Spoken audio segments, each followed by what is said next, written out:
பாத்தீங்க படம் எப்படி இருக்கு? இப்பதான் பார்த்துட்டு வரேன். படம் சூப்பரா இருக்குது. படம் வந்து இப்போ வந்து ஜென்ஸ் டைரக்டரே கஷ்டப்படுற காலத்துல இப்போ ஒரு லேடி டைரக்டர் வந்து லவ் ஸ்டோரியில கதையை பண்ணி எடுத்திருக்காங்க. படம் வந்து பயங்கரமா இருக்குது. Full and full love story தான்.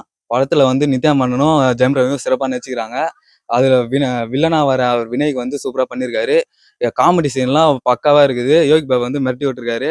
மியூசிக்லாம் வந்து படத்துக்கு ஏற்ற மாரி எங்கேயுமே இறங்குவாம ஃபுல் அண்ட் ஃபுல் ஸ்பீட்ல போயிருக்காரு ஏஆர் ரகுமானு.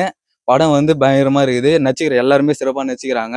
2 ஹீரோயினுக்கு டஃப் கொடுத்து ஜெயம் ரவி சிறப்பா நடிச்சுக்கிறாரு. படம் வந்து பயங்கரமா இருக்கு. படம் போதா இல்ல ஃபாஸ்டா போதுங்களா? இல்ல ஃபாஸ்டா தான் போயின்னு இருக்கு. இல்ல படத்துல என்ன சொல்ல வராங்க மக்களுக்கு? இந்த படத்துல என்ன சொல்ல வராங்கன்னா, டைட்டில் கார்ட்லயே போட்டாங்க. படம் முடியும் போது உங்க எல்லாருக்கும் யோசிச்சு பார்ப்பீங்க. அவங்க டைட்டில் கார்டில் போட்ட மாரி காதலிக்க நேரமில்லைன்னு போட்டு, இப்ப இருக்கிற காதல் பண்ணாம டைம் இல்லாம அவசரத்துக்கு பண்றவங்க எல்லாம் உருப்படுற வழியே போய் பாருங்க. உண்மையா காதல் பண்ணுங்கன்னு சொல்லிட்டு இந்த படம் மூலியமா சொல்லியிருக்காங்க. இந்த படம் வந்து உண்மையா லவ் பண்ணுங்கன்றது தான் அந்த படம் மூலியமா சொல்ல வராங்க. ஆமா, யாரையும் ஏமாத்தாதீங்க, உண்மையா பண்ணுங்கன்னு சொல்லிருக்காங்க.